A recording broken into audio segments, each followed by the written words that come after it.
What's up, guys? Subzero here, back for another VOD review. Today, do another Wigwugg VOD review.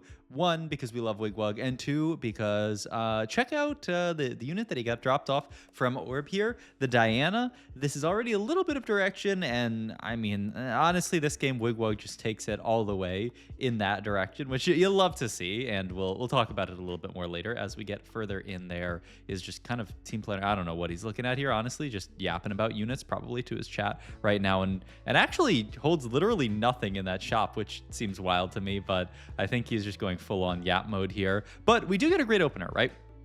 We have this kind of like challenger opener with the MF and the Diana already. He does this so that we can sell these guys and make 10 gold to start off the game with. And yeah, I'm pretty happy with this opener here. Augments wise, I don't think any of these look amazing. And then we see Expedition, which, I mean, they literally made it so only one person per game can get Expedition, which just goes to show that it's a pretty good augment, right? You can see here he's kind of checking the stats for all of these different radiants on Diana. I know for sure that this game, you can see he actually throws Diana into the Hex there because he's like, maybe I'll just play like a Kali here in this spot, and actually doesn't get the MF in quickly enough, so does not, and he also doesn't get the Pantheon in on the board, so he doesn't actually get Replicator in this round, so it's actually a little bit annoying. To be fair, we're fighting a pretty strong board, so maybe we would have lost anyway, but hey, it's not the end of the world. But yeah, originally, I think he was thinking about this being more of like an Akali game.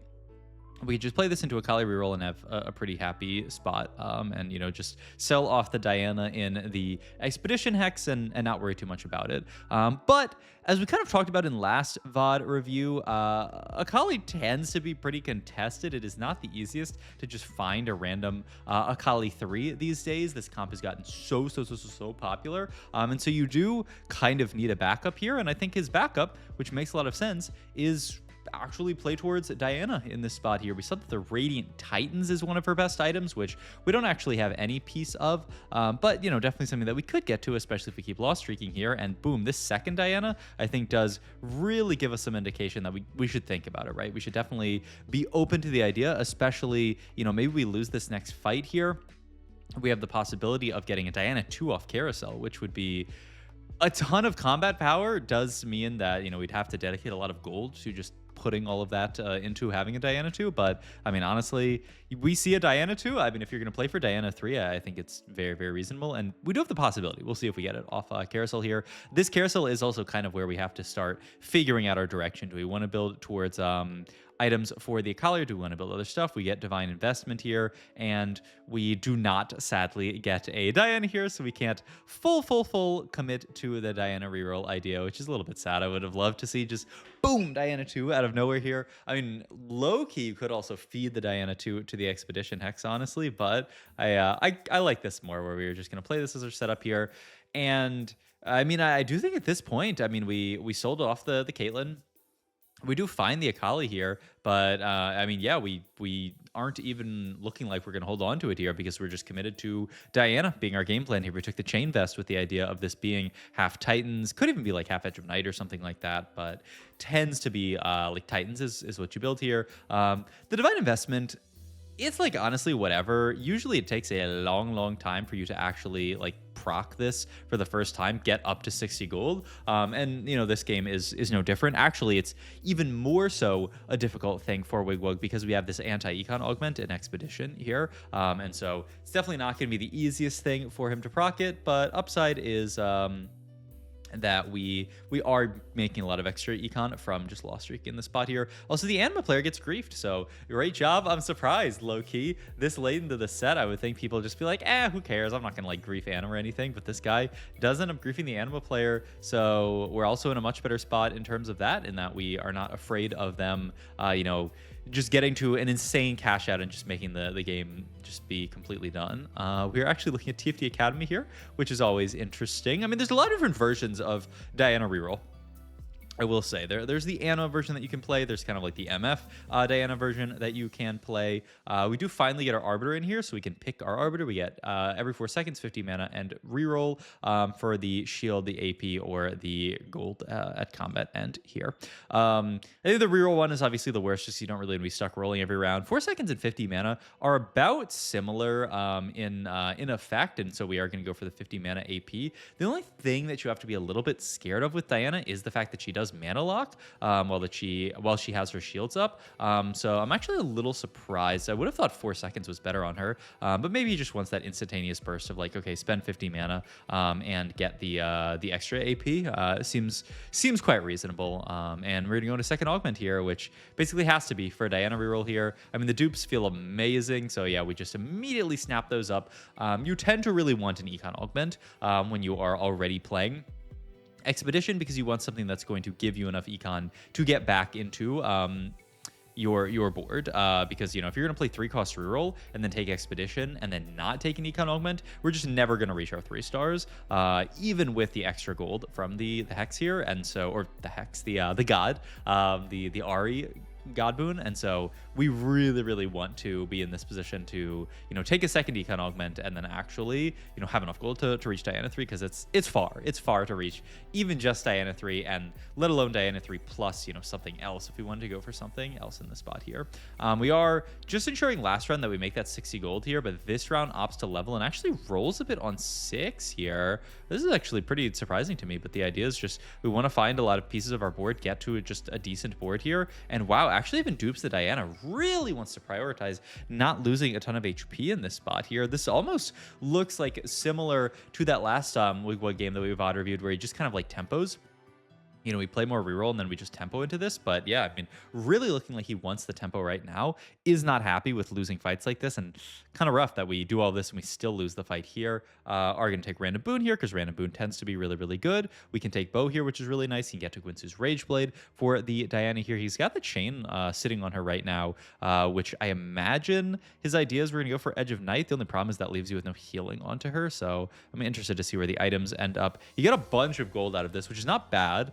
This is going to put us into a spot where we can actually like have enough gold this game, which is really good. And I mean, honestly, even just finding the one Morgana is really nice. This unit is just a disgustingly strong tank these days, and so early Diana is going to feel quite good. A little scary that we immediately, like, we finally get to our 2-item Diana, and then we rotate into this guy who is just our father, has 3-item Kaisa here, and is level 7. So we are going to lose this fight. Going to sell off to make the 60 gold here, but honestly, all things considered, I'm not loving the spot. I am not seeing this spot and very excited about it, but that is oftentimes how the Expedition spots feel, right? You're just like, man, I'm losing every single fight. I'm dropping super low. I'm super broke. And then usually you cash out your Expedition and life feels a lot better. The big thing for Wigwugg this game is going to be, can we still get to Diana 3 after burning one of our duplicators? Because I mean, we must, right? There's not a really good like off ramp from this line into like some kind of 4-cost setup. You basically from this spot have to play for Diana 3, I would say. And so that, I think, is still going to be our game plan. It's just a little scary to get there. So hopefully we can make it there with some amount of HP. He is going to throw in some stuff in a team planner here. Just really Diana plus Kindred. That is the game plan here, is we are going to make sure that we get Nova in and not worry too much about other stuff here. Actually finds the Morg pair here, which honestly, you would love to put Morgana in on this board. And so yeah, he's going to kind of play like a Nova Diana board here. So kind of interesting. Not really one of the super like cookie cutter Diana boards, but makes sense. Wow, that is a Morg too, which is amazing. We do get our cash out here, which is fantastic. Should throw this onto Diana sooner rather than later, but we definitely want to just roll down and pick up as many good units as possible. Just, yeah, really want to get Challenger on this board. Would love to find, oh god, oh my, he gets it down in time. Beautiful stuff from Wigwugg here. That's really scary. Oh, but it went out to the Morgana. Wait, I don't know how this happened, but he ended up accidentally slamming the Titans onto Morg there. Okay, all things considered, pretty good. We get to the Radiant Titans, which the Morg does like not horrible work with it. The stats are not even terrible onto her, and we are gonna have to burn some removers. Portable has so many good potential options for Diana. Is just gonna take the Death's Defiance here. Yeah, this looks amazing here. Only problem is now what do we do with the last item? And in Wigwugg's conception of this spot, he is going to actually cut the Gwinsu. I'm kind of surprised. I thought I would have thought that you would cut the Edge of Night with the idea that Death's Defiance and Edge of Night are like the same item. But his idea is like, well, okay, cut the Edge of Night and then do what with it? Like you can't really, we could throw this on MF, but the Gwynsu is going to do a lot better work onto the MF than the Edge of Night is, so we might as well just do the setup that gives us the maximum value out of all of our items, and it makes sense. It makes a lot of sense, and so now we're on our board, which is hopefully stabilized. What I will say is that, you know, we're pretty happy about the fact that we hit this Morgana 2 on the roll down, because our front line looks really, really nice here. He is still playing no Arbiter on this board. I mean, the only thing that you could really think about cutting, I mean, the Rost is like honestly pretty decent right now. Just a 4-trait Rost on this board. You could drop out a Bastion, but once again, that's like Armor Namar that you're dropping onto your entire board. But yeah, things that we could think about. And honestly, more that I think about it, you can't even drop Bastion because you'd be dropping 2 traits, right? And so then you'd be 2-trait Rost. That would feel terrible. So honestly, it's either cut Rost or cut nothing for Arbiter. And it looks like right now his answer is cut nothing. I would rather play all this stuff over just a random Leona here. 7 free rerolls is just more, well, it's almost always going to be more gold, but it's not, I guess, 100% of the time. But yeah, in general, this is just going to be straight up more gold. And we get the Shen. Wow, this is actually huge. Obviously, we have to drop a trait for this, but we get a lot of value out of just the Shen sword here. So we are going to continue to roll. Pretty sketch roll down, I'll say. He just has to dupe at the last second. My God, at least he gets it down. It feels quite bad, though, because now we're just sitting here on 6 MFs. But hey, we hit the Diana, and I mean, this is the Giga Diana. This is the unkillable Diana that, I mean, we don't have Arbiter in yet, but once we get Arbiter in, which will, you know, have to be our level 8. I mean, it's so much scaling on this board, and I mean, she's just going to last forever and go absolutely insano mode. And so this is going to be the plan. We're actually going to get Brawler in on this board over the Rost, the Redeemer here. Partially, I think, for the Econ, not necessarily for the Brawler here, but just to get TK in here so that we have some gold to play with. I think Wigwug's conception of this spot is that we're quite strong here, so we don't really need to feel that bad about the possibility of us losing these next few fights. I mean, we have a Radiant item plus Artifact Diana 3 here, so we're pretty likely to win fights, though honestly we do end up losing this one. And so I think the idea is we're going to use the Tahm Kench for Econ here to try to get to level 8 and then play from there. So I think that's the idea. Item wise here, we are only missing Heal Cut, which we do, I guess, get out of this if you want it. It's a little bit weird here, items-wise. I would look at think about reforging the sword first before you do any of this stuff. He ups to reforged glove here. Wait, am I on drugs? What happened here? Did he? How did he do this? Oh, he made Sunfire. Oh, okay. I was like, how did he reforge that and still have the glove? No, he put it there and then removered it. Okay, so he just didn't reforge anything. He was just like, yeah, sword's fine enough. Onto the MF. We are Ari Boon here, so there's no way that we're going to get an extra component this game. So hey, sword's decent enough here. But yeah, I mean, we're at our board at this point. It's a little bit scary for sure, but we do still have the Econ coming from the TK. We still have the level from the Rost coming. I do wonder if we're actually going to end this game Arbiterless Diana and just say, who cares about the AP, honestly? We have Radiant Titans. We have, you know, enough stats on her already, so do we even really need it? And honestly, I mean, Ari Boon gives you some AP to play around as well, so every piece of the way we kind of have something that makes us not feel horrible. I wonder if there's ever a... Like, if you could find a, I don't know, a Pantheon on this board here, if you could pick that up, that would actually be really, really nice, because you would get Timebreaker on this board, get extra attack speed onto everybody. Would help make up a little bit for the fact that we don't have that Gwynsu onto Diana, so she's a little low attack speed. But honestly, I mean, looks like she's doing a great job. She's getting there. This Bard doing a lot of work. This cast is almost going to get there, but yeah, Bard 2 is a pretty strong unit this early into the game, so yeah, we are going to lose this fight. We do also finally find the Kindred here. It's been a million years, but now Ross is going to fit onto this board, can drop MF for the Kindred here. Wow, we find TK2, so I think that guy is going to find a spot onto this board here. And yeah, we're just going to play 3 Nova here. I think this makes perfect sense. No reason not to, even though, you know, the MF2 is slightly better than the Kindred 1.